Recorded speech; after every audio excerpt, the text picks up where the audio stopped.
It's on this time. On our drives to the farm, honestly, we just have like the most fresh thoughts and good chats. So we were talking about this Maahmaah that's been going around. I mean, it's ancient, but I've only been hearing it lately, and I thought it was completely opposite of what it actually means. But Hoya just broke it down for me. So it's Aus Chilel wa Lamahoran. Lamahoran wa Aus Chilel. Okay, so we flipped the words a little bit here. Somali and English are completely backwards sentences. Oh, the cows. While we're waiting for the cows to cross, I'll tell you guys a little bit about that Maahmaah. Is funny because it's basically telling you about marnaba kuma gafaysid abaar way soo socotaa so waxaad haysid u dhigo kulay abaar baa soo socota. Save it for a rainy day, right? Except it's not. Anagu in the West world, rainy day is a problem. Can you imagine? How can all that you need to make money is a rainy day? So it's a very interesting mindset. Everything here, honestly, I love it. The reason I loved moving here is they flipped everything I ever learned upside down. Yeah, well, two different worlds. Aga rainka waa dhibaatay ku tahay ba anagana rainka waa rabnaa oo barwaaqadeed. Yeah, xagga roobka ku daa, no one goes to work, waa rafaad, gaariyaha, traffic. Halkan dollar bills un baa la arkaa roob hadii la arko. It's better for everyone. So it's just funny living here. Everything here revolves around nature. It's such an amazing natural concept, natural way of life. عليكم السلام ورحمة الله. اسكورك. خير ولا. ما هي أنا بحين. hargeysa ma gabadh inta aan kala hadlaan ku iri gabadh arab qicad tu cadoo waliba tii qalaftaan hayn baa ku iri qalas weyn ma ku iri tu cadoo yar yar iyo tu wadani casan laba scooter halkan aan kala hadlay oo scooter halkan aan ku eego magaca ku arab qicad maanta ku soo qaribtay qicad ma garayna baa bugta kadi yar baa ku iri aab waxa ma garanaysid ma ana ka soo ku iri waxa soo waxay jiraya waxa ma garanaysid imika ma garan ma ku iri baasaas waxa sheegaysay ayuu nasiidka nooga reeb markaad goyso سيدك انت وعنا امك كيف حيسا هاي واي ان شاء الله. Farm chats with the neighbors. He was so funny. He's really cool. He told us about some seeds that were they good seeds or bad seeds. I heard Bill on Nas and I was like confusion. They brought him seed that he doesn't know. So he thought it's a garbage seed, but it turned out to be fast growing seeds and already carrying the head. Inshallah. The seed. Good. Nagarab battery marka. Firi. So many new words out here. They are collecting manure. I'm having my mid-morning breakfast. Because I don't always want to be on manure duty out here. So what we got today? Chapati and eggs. Where's my tea at? Where's my tea at?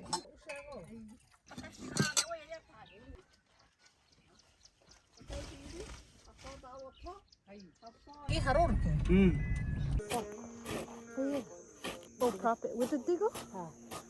So it's on the wheelbarrow.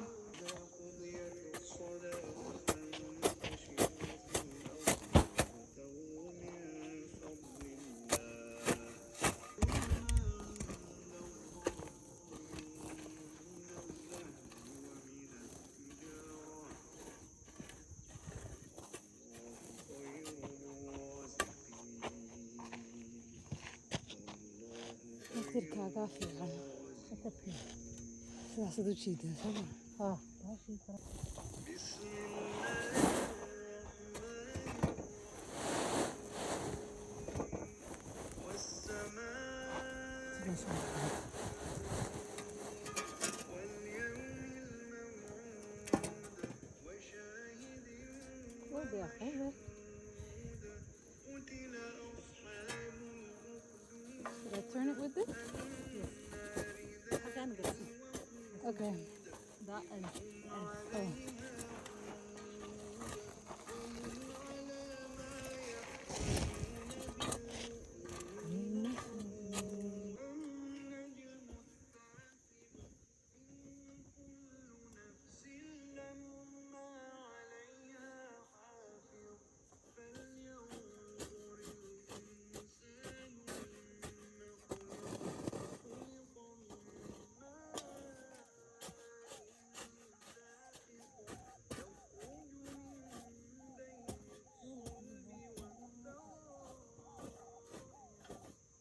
Once upon a time, you told me to save the bag for the baby milk.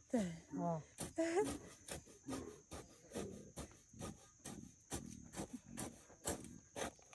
Ah.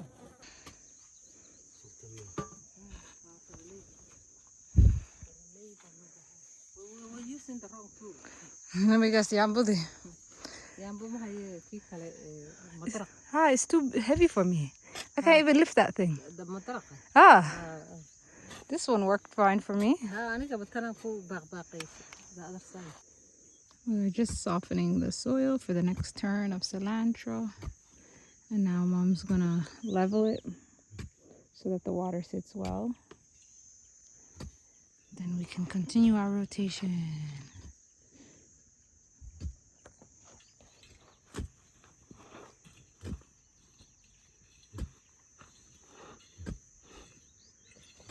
How can I tag it? You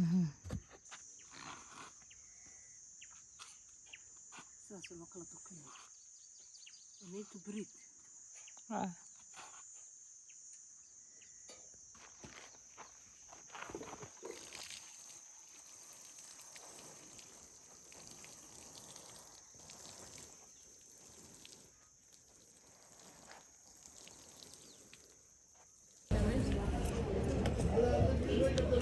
Those soft ones.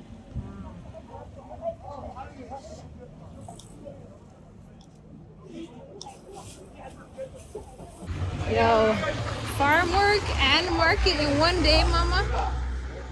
I need to pick me up. We're definitely a different color now. The mission is very unrelated to farm work. The mission is a TV stand. I only have $100, so let's see what we can get. Cool. Let's see, This is really pretty.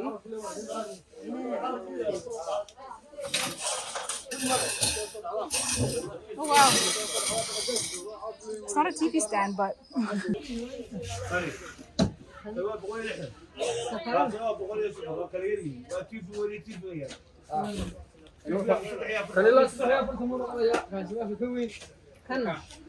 كان حنا قناه لا صدق حيفرت كلام لا لا صدق ناس حيفرت كلام ولا كذا كان صوت فيها كيف وحي روي تاي ترتوب كان غادي كاسا كحرم كراها bunny got so nice. كراعويا مكو يرتسا هذا هذا هو يرتسا قرشيد way batin hadda. Okay, madam ba wax walba arkaa. It's too much now. I need 10 more items.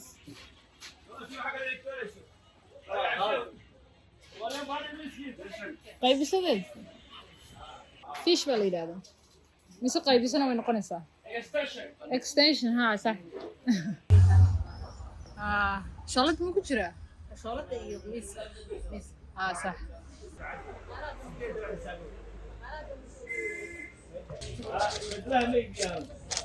It's officially high season, so we have to replenish our Airbnb, you know, just do like a couple of upgrades and things. Alhamdulillah. Sanad kiba mar. Guriyo way u baahan yihiin asbuunaysin. Wala dhar ha itusina.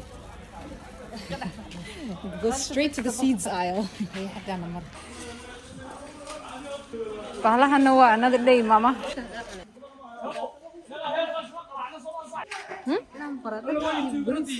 Oh, the rentals.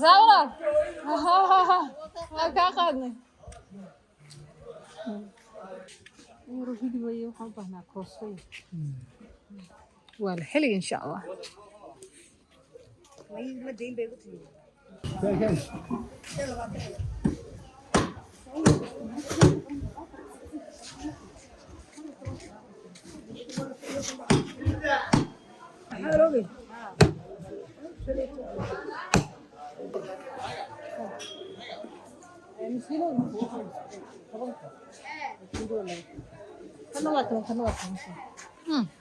Yeah, we're just doing some research because I need to know how much your harvest is at the market. Bami is not that much, so it's going straight to my stomach. The seed aisle. It's funny because we're actually looking for Swiss chard or spinach, and we can't find it. So we're gonna go get the seed and plant it. See you in 23 days. Maybe it's like 38 days. I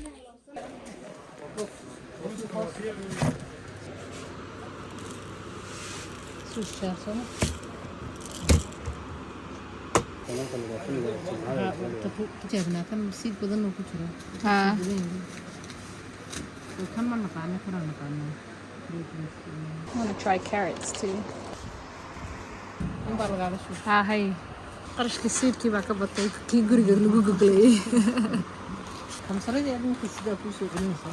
inshallah it's all about the turnover kilo maxay avocados I haven't had avocado in a long time you think they're cheap I don't remember the last time I had avocado it's just funny that it's in the furniture aisle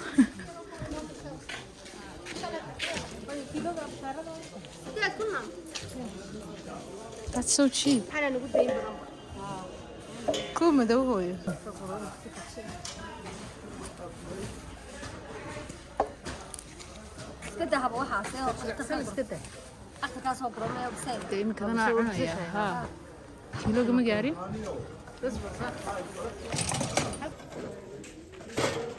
Oh, I can't believe it's $1. Oh.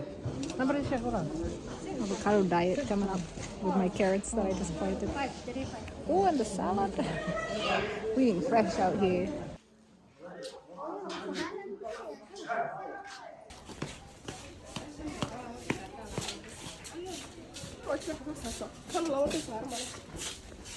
Oh, I thought I was done dalaling for the day. Here we go. Oh, hope you like the video. Just showing you different side of our daily errands, which involves so much work. But alhamdulillah, because we eat good, I tell you. We eat good produce. والله مسكر رقم وطن هديت فهم ويدو وصبر كوكو صدر صوت مسكن وقت أدقنا يا هطل حدو إنجنير باكو قصدارو وين بان حرحرنا إنجنير باكو صح أنا قاعد أدرر كذا ما نقول وري كذا بس ده كذا ده إنجنير بس شغله هو قبصنا يا بوا ولا شو رأيك It's so funny. So when you buy, okay, we're switching. I'm driving. When you buy your items, they always want to send you someone to come and like assemble it for you. You don't know where we came from, huh? So then we're like, don't worry, like we can figure out this TV. He's like, once this lady came, she's from Canada. We're like, and she needed her dish cupboard set up, and she did it herself. And we're like, exactly. Guess where we're from? Ching ching. We have everything in the car: screwdriver, ladder. Don't worry. He was shocked when he see the salad. Okay. هذا All right, let's go before salat. No, I just gotta make sure the dog is not still underneath. Look at that. Hi. There's so many factors to driving here. All right. There's a lot of those. That was a very long and fruitful day. I hope you guys like the vlog. I'm in rough shape. I had so much back-to-back farm work, but alhamdulillah, we'll see the fruit of our labor real soon. And if you like the vlog, as always, leave us a like. Join us in the next episode. I think I'm gonna change it up a bit and go do some girly things. I think I need a little bit of a spa day. Inshallah. Mashallah, empty salad. Yo, what a beautiful day. It's like fully sunny outside. Look. And it's droplets of rain. That's a full circle conversation from this morning, hey? Nice. Barakallah. It's raining. waxaan lahaa anagu ku farxayna idinkuna magaalada qaynaya anaguna beeruhu noo bixinaya Just what we were talking about this morning. Barakallah. mashallah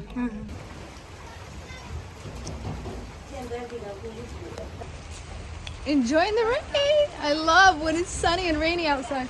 Yeah. Hi, Shida. Welcome away. Warqadana ku akhriya. Schoolkiiba. Okay, waxay yiraahdeen wargelin bisha fasax. Ha waan gartay.